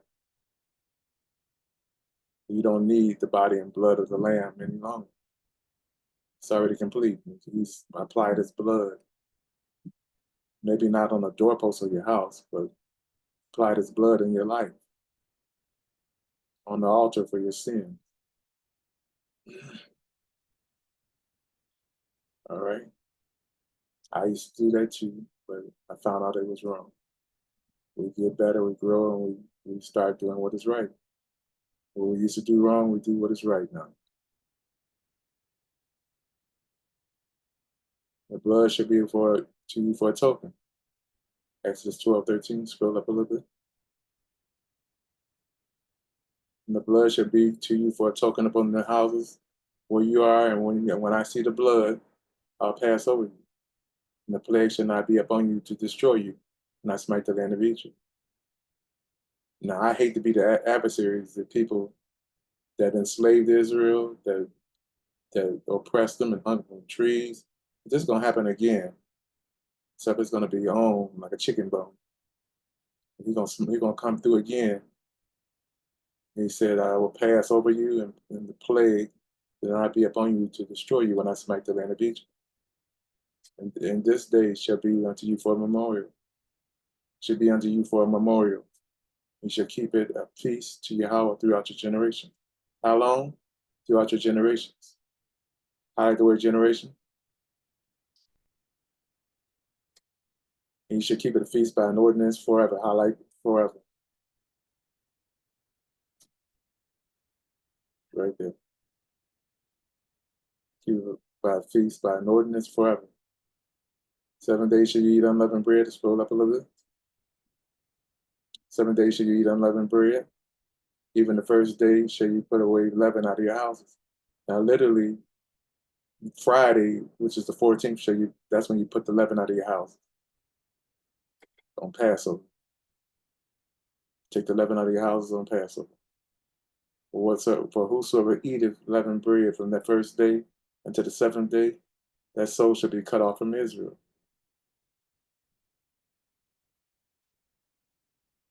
And then the first day there should be a holy convocation. Roll up.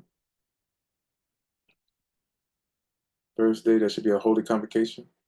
The seventh day there should be a holy convocation to you. No matter work should be done on them.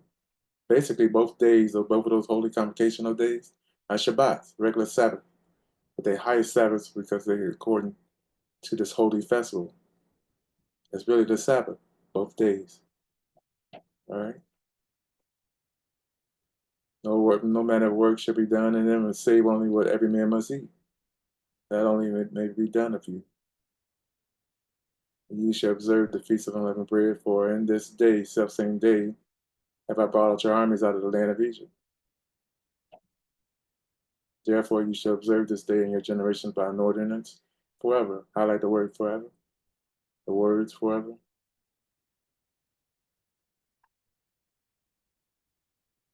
So we're supposed to do this forever. So even Yahweh said he would not drink of the fruit of the vine till he drink it new of us in his Father's kingdom. I don't think Yahweh is going to wait a whole 1,000 years to do the Passover. He's going to be in the earth, and they call it the kingdom of heaven for 1,000 years. No, Yahweh is coming back with the Father. He said he would drink it new of us in his Father's kingdom, not in the eternal state. In his Father's kingdom, the Father's kingdom is 1,000-year reign. Scroll up. The first month, the 14th day of the month at even, you shall eat unleavened bread. So at the evening of the 14th, which is Friday, you start eating unleavened bread. That's why you got to have the leaven out of your house before that meal. Until the 1 and 20th day of the month at even.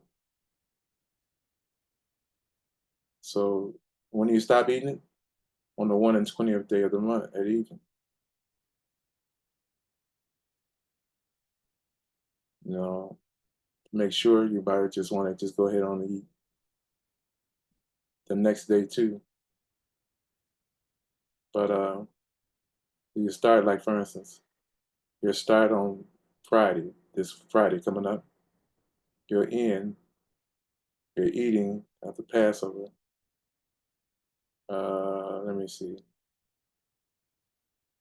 22nd will be on that Saturday. So that Friday, next Friday at even, the Friday after the Passover, at even you stop eating unleavened bread. You should eat it up until that next Friday at even. The next day after that Friday at even will be the Sabbath. Sabbath day will be Saturday. Passover is going to be the day before the Shabbat. That's why they had to break the legs of the thieves, and they was trying to break Yahushai's leg, but he was already dead. They had to get his body off of that tree before the Sabbath. Some people say they tried to get him off of the tree before the sunset. Well, they had to have him off the tree before that morning, that dawning of a new day, not before the sun set, because they still doing that night. They went and got stuff to wrap the body in, to make the body smell good, and all of that. And they was probably working through that whole night. But before that morning came, they had to get that body together and get that stone rolled across the mouth of the grave. 7 days shall there be no leaven found in your houses. For whosoever eateth that which is leavened, even that soul shall be cut off from the congregation of Israel, whether be a stranger or born in the land. You shall eat nothing leavened in all your habitations. That means even in America. Scroll up a little bit. Okay, right there. Even in all your habitations shall you eat unleavened bread.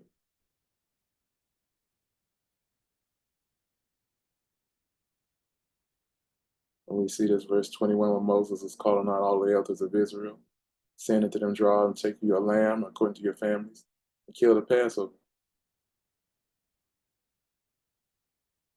And you shall take a bunch of hyssop and dip it in the blood that is in the basin, and strike the lintels and the two side posts of blood that is in the basin. None of you shall go out at the door of his house until the morning. There's another sign right there that the morning starts a new day. And Moses said, take the blood, take the what is it called, hyssop, and dip it in the blood. All of this has been done spiritually 2,000 years ago. What was done 2,000 years ago also affected what was done in Egypt before 2,000 years ago. So Yahweh's sacrifice 2,000 years later, 1,000 years later after they come out of Egypt, affected what happened in Egypt before he even was manifested in the earth. But now the blood has already been applied by his sacrifice, and it's going to affect those that really truly believe in Yahweh and that are obedient.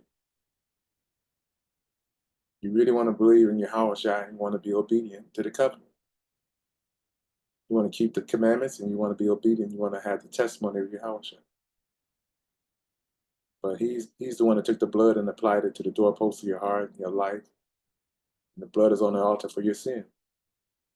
Scroll up a little bit. Yahweh passed through and smite the Egyptians. And when he seeth the blood upon the lintel and on the two side posts, Yahweh will pass over the door, will not suffer the destroyer to come in into your houses to smite you. Well, you shall observe this thing for an ordinance to thee and to thy sons forever. There's another word, forever. So how long you do the Passover? Forever. So I don't see how Yahweh is going to be back in here be sitting on the throne of David, not going to drink of the fruit of the vine, 1,000-year reign. 1,000-year reign, he's going to drink of the fruit of the vine. For those that believe the Father's kingdom is going to be after the 1,000-year reign, Yahweh said, I will not drink it until I drink it new with you in my Father's kingdom. That has to be the 1,000-year reign, not 1,000 years later. How's he going to be on the earth and not drink of the fruit of the vine? Because this thing would be done forever, especially in the 1,000-year reign. That has to be the Father's kingdom. It shall come to pass when you be come into the land, which Yahweh will give you according to as he had promised, that you should keep this service. So what happens when Yahweh gets back here? They're going to be already in the land of Israel. The Father would be at least already there in the land of Israel, sitting on that high mountain. It shall come to pass when your children shall say unto you, what mean you by this service? Scroll up. What mean you by this service? And it shall come to pass when your children say unto you, What mean you by this service? That you should say it is the sacrifice of Yahweh's Passover. Who passed over the houses of the children of Israel in Egypt when he smote the Egyptians, and delivered our houses, and the people bowed their head and worshiped. And the children of Israel went away and did as Yahweh had said, and commanded. Moses and Aaron, so did they. Go to Isaiah chapter 1 or 2. Isaiah, go up. Hold on. Okay, one more book. Up, right there. Isaiah chapter 2. Let's see what it says. Okay, Isaiah 2:2. And it shall come to pass in the last days that the mountain of Yahweh's house shall be established on top of the mountains. It should be exalted above the hills, and all nations shall flow into it. So when is this going to be? When is this mountain of the Lord going to be exalted? It's really Yahweh being exalted above all. This person that's going to be in the earth, Yahweh himself, the Ancient of Days, is going to be in the mountain. And when you really study this, it has to be before Israel comes out of the wilderness. Israel will be in the wilderness. All right? But Yahweh will be in that mountain. And many people shall go and say, come, let us go up to the mountain of Yahweh, to the house of the Elohim of Jacob. He will teach us of his ways. We will walk in his paths, for out of Zion shall go forth the law and the word of Yahweh from Jerusalem. So it has to be at that time before the resurrection. He's going to give the nations their last chance. The nation's last chance, the world's last chance. Yahweh's going to give the world a last chance, like he did with Pharaoh. Gave Pharaoh 10 chances. Pharaoh did not still unharden his heart. He did it on purpose. He hardened Pharaoh's heart. On that 10th plague, it was over with. Pharaoh said, get out of here. There was not a house where there was not a cry for the Egyptians. All the Egyptians were crying that night. Then they decided, well, we let these people go. Let's go get them. And that was Yahweh hardened his heart there. They went into that river, that Red Sea. Yahweh waited till they got fully in that Red Sea and swallowed them up.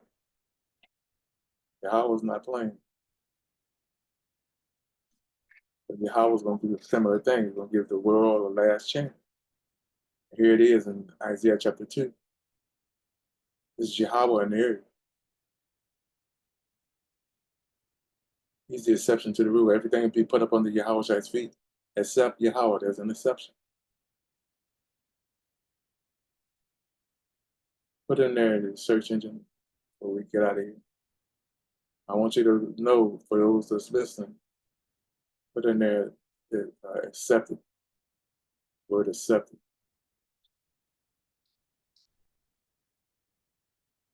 Go down to 1 Corinthians.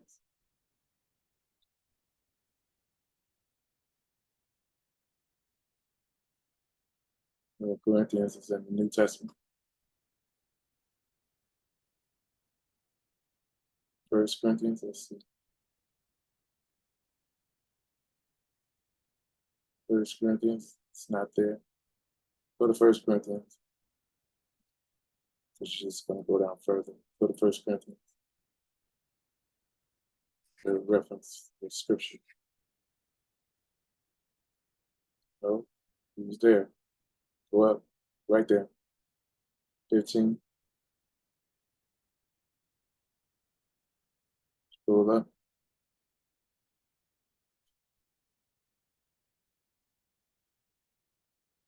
Okay, hold on. Scroll up.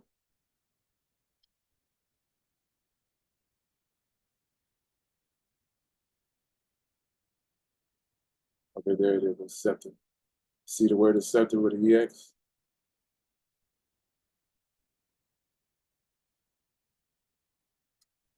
1 Corinthians 15:26, the last enemy that shall be destroyed is death. So what happens when death is destroyed? The resurrection. That's what everybody's waiting on, the resurrection. Now, many people that's in the earth, that's of believers, will not die. That's what Paul said. I show you a mystery, we shall not all sleep, but we shall all be changed. Many believers that are in the earth will not die, but the dead will be raised up. The believers that are dead, the saints, the apostles, all of them, prophets will be raised up. And the saints from our time that died will be risen up. The last enemy shall be destroyed as death, for he had put all things under his feet. Who put all things under whose feet?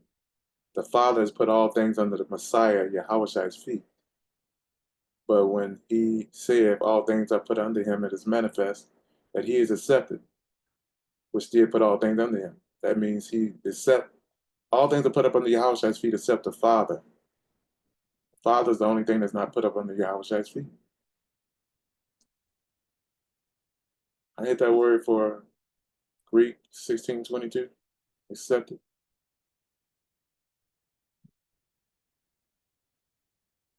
Ectos. That's Greek. I'm not gonna try to Hebrew that out. The exterior, literally as a preposition aside from, besides, but, accepted, other than, out of, outside, unless, without. Click out of it. So the only thing that's not put up under Yahweh's feet is the Father. The Father is going to put everything up under Yahweh's feet. And the last part of it is putting everything up under his feet is when he destroys death. The Father is going to be in the earth in the mountain of Jerusalem when he destroys death. He's going to be sitting in that mountain where the people are going to be saying, let us go talk to the God of Jacob, Yahweh of Israel. Let's go talk to him. Like we just read in Isaiah chapter 2. And in that mountain, Isaiah says in that mountain he would destroy death. He would swallow up death in victory. Who's going to do that? Yahweh. Not Yahweh. Remember, Yahweh has to stay up in heaven till death is destroyed. When he shall say, when he saith all things are put under him, it is manifest that he is accepted. Who's accepted? The Father, which did put all things under him. Who put all things up under Yahweh? The Father. Scroll up a little bit. And when all things shall be subdued unto him, then shall the Son also himself be subject unto him that put all things under him, that God may be all in all. That's the reason why I say that when Yahweh comes back to the earth, all things will be put up under his feet, but the Father will be in the earth, and the Son will be subdued to the Father. So the Father is going to be in the temple as God, and Yahweh is going to be on the throne of David as king. And he's going to be in subjection to the Father, which is in the temple. This is going to happen through the 1,000-year reign of Messiah. Else, what should they do with your baptism? Okay, I won't go into that. But okay, so I'm gonna end it right here. And I want to say, make sure you get all the leaven out of your house. No lamb. The lamb is up in heaven. He's already done his work. You don't need to do that no more. For bitter herbs and spices, you can do horseradish. Just eat some horseradish. Get your unleavened bread and some grape juice. I would say grape juice. You can use wine, but I wouldn't tell the alcoholic to use wine. I wouldn't want to be guilty of that. Okay? So horseradish is good for bitter herbs and spices. You might want to get some light horseradish because some of that horseradish will have you crying. Just like just like the Hebrew slaves were in Egypt crying. You really be crying. Some of our people that's in this captivity, this Egypt, cry also. It's not over with yet. But keep your eyes on the news. Something is happening. Especially with this merchant, with the money. I'm not gonna go all the way into it. But the stuff that's been on the news about what's going on with the economic situation here in America, the plan that's going on by the politics, the president, and all of that. You might want to keep your eye on that because one of these Passovers is going to happen. Let me say it again. One of these Passovers, it's going to happen. You and I go out with haste. All right? So I wish you well. And if it does happen on this Passover, be in that number. And the saints go marching in. Yahweh be with you, bless you, and keep you, and give you a good Passover. All right? Shalom.